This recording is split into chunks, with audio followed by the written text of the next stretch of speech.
ಈ ನಡುವೆ ವಿಚಾರಣೆ ಸಂದರ್ಭದಲ್ಲಿ ಪೊಲೀಸರು ಈ ಸ್ಟೋನಿ ಬ್ರೂಕ್ ಪಬ್ ಇತ್ತಲ್ಲ, ಇಲ್ಲೂ ಕೂಡ ಅವರು ಸ್ಥಳ ಮಹಜರ್ ಮಾಡಿದರು.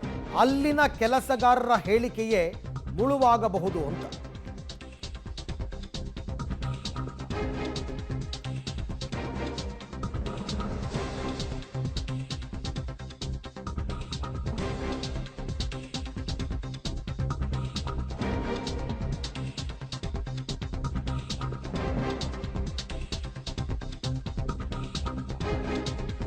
ದರ್ಶನ್ ಅಂಡ್ ಗ್ಯಾಂಗ್ನಿಂದ ರೇಣುಕಾಸ್ವಾಮಿ ಕೊಲೆ ಪ್ರಕರಣದಲ್ಲಿ ಸ್ಟೋನಿ ಬ್ರೂಕ್ ಕೆಲಸಗಾರರ ಹೇಳಿಕೆನೇ ಮುಳುವಾಗಬಹುದು ಅಂತ ಪಬ್ನಲ್ಲಿ ಊಟ ಸರ್ವ್ ಮಾಡ್ತಾ ಇದ್ದವರಿಂದ ಜಡ್ಜ್ ಮುಂದೆ ಈಗ ಹೇಳಿಕೆಯಂತೆ.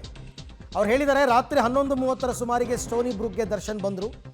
ಈ ವೇಳೆ ಯಾರ್ಯಾರಿದ್ರು, ಪವನ್ ಎಷ್ಟು ಗಂಟೆಗೆ ಬಂದ, ಪವನ್ ಬಂದ ಬಳಿಕ ದರ್ಶನ್ ಜೊತೆಯಲ್ಲಿ ಯಾರ್ಯಾರು ಎದ್ದು ಹೋದರು, CCTVಯಲ್ಲಿ ಸೆರೆಯಾಗಿರುವಂತೆ ಜಡ್ಜ್ ಮುಂದೆ 164 ಹೇಳಿಕೆಯನ್ನು ದಾಖಲು ಮಾಡಿದ್ದಾರೆ. ಪಬ್ ಕೆಲಸಗಾರರ ಹೇಳಿಕೆಯಿಂದ ಪ್ರಕರಣಕ್ಕೆ ಮತ್ತಷ್ಟು ಬಲ ಬಂದಂತೆ ಆಗತ್ತೆ ಅಂತ ಎಲ್ಲ ರೀತಿಯಲ್ಲೂ ಸಾಕ್ಷಿಗಳನ್ನು ಕಲೆ ಹಾಕ್ತಾ ಇದ್ದಾರೆ. ನಾನು ಆಗಲೇ ಹೇಳಿದೆ, ಸಣ್ಣ ಸಣ್ಣ ವಿಚಾರವನ್ನು ಕೂಡ ನೆಗ್ಲೆಕ್ಟ್ ಮಾಡ್ತಾ ಇಲ್ಲ, ನಿರ್ಲಕ್ಷ್ಯ ಮಾಡ್ತಾ ಇಲ್ಲ.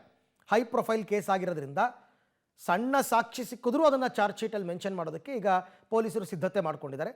ಅದರ ಪ್ರಕಾರ ಸ್ಟೋನಿ ಬ್ರೂಕ್ಸ್ ಪಬ್ನಲ್ಲಿ ಸರ್ವ್ ಮಾಡ್ತಾ ಇದ್ರಲ್ಲ, ಊಟ ಎಲ್ಲ ಸರ್ವ್ ಮಾಡ್ತಾ ಇದ್ರಲ್ಲ, ಅವ್ರು ಕೊಟ್ಟಿರ್ತಕ್ಕಂಥ ಸ್ಟೇಟ್ಮೆಂಟ್, ದರ್ಶನ್ ಎಷ್ಟು ಗಂಟೆಗೆ ಬಂದರು, ಎಷ್ಟು ಗಂಟೆಗೆ ಹೋದರು, ಪವನ್ ಎಷ್ಟು ಗಂಟೆಗೆ ಬಂದ, ಎಲ್ಲ ಈ ಮಾಹಿತಿಗಳನ್ನು ಅವರು ಕಲೆ ಹಾಕಿದ್ದಾರೆ.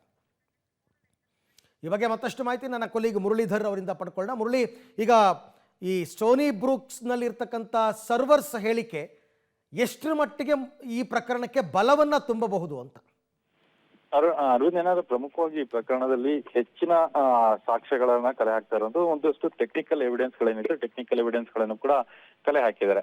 ಅದರಲ್ಲಿ ಈಗಾಗಲೇ ಆ ಸ್ಟೋನಿ ಬ್ರೂಕ್ ಏನೋ ಹೋಟೆಲ್ ಏನಿತ್ತು, ಪಬ್ ಏನಿತ್ತು, ಪಬ್ನಲ್ಲಿ CCTV ಫುಟೇಜಸ್ ಗಳು ಸಿಕ್ಕಿತ್ತು. ಆದ್ರೆ ಅದಕ್ಕೆ ಪೂರಕವಾಗಿ ಅವರ ಹೇಳಿಕೆಗಳು, ಅಂದ್ರೆ ಅಲ್ಲಿ ಯಾರ್ಯಾರು ಐ ವಿಟ್ನೆಸ್ ಗಳಿದ್ರು, ಐ ವಿಟ್ನೆಸ್ ಗಳ ಹೇಳಿಕೆಗಳನ್ನ ನ್ಯಾಯಾಧೀಶರ ಮುಂದೆ ಮಾಡಿಸೋದ್ರಿಂದ ಇನ್ನಷ್ಟು ಏನೋ ಬಲಿಷ್ಠ ಆಗುವಂತದ್ದು ಪ್ರಕರಣ. ಜೊತೆಗೆ ಇನ್ನಷ್ಟು ಸಾಕ್ಷ್ಯಗಳು ಕೂಡ ಸಮರ್ಪಕವಾಗುತ್ತವೆ. ಜೊತೆಗೆ ಅದರ ಬಗ್ಗೆ ಒಂದಷ್ಟು ದಾಖಲೆಗಳನ್ನು ಕೂಡ ಪೂರಕವಾಗಿ ತೆಗೆದುಕೊಳ್ತಾರೆ.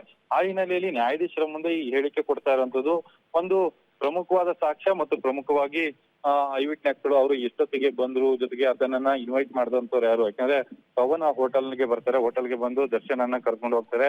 ಅವರು ಎಷ್ಟೊತ್ತಿಗೆ ಬಂದ್ರು, ಅವ್ರು ಏನು ಹೇಳಿಕೆ ಕೊಟ್ಟರು, ಇದೆಲ್ಲದೂ ಕೂಡ ಮಾಹಿತಿಗಳು ಸಿಕ್ಕಂತದ್ದು. ಸದ್ಯಕ್ಕೆ ಈ ಪ್ರಕರಣದ ತನಿಖೆಯಲ್ಲಿ ಪೊಲೀಸರು ಇನ್ನೊಂದಷ್ಟು ಸಾಕ್ಷ್ಯಗಳನ್ನ ಕಲೆ ಹಾಕುವ ಪ್ರಯತ್ನಗಳನ್ನ ಈಗ ಮಾಡ್ತಾ ಇರುವಂತದ್ದು.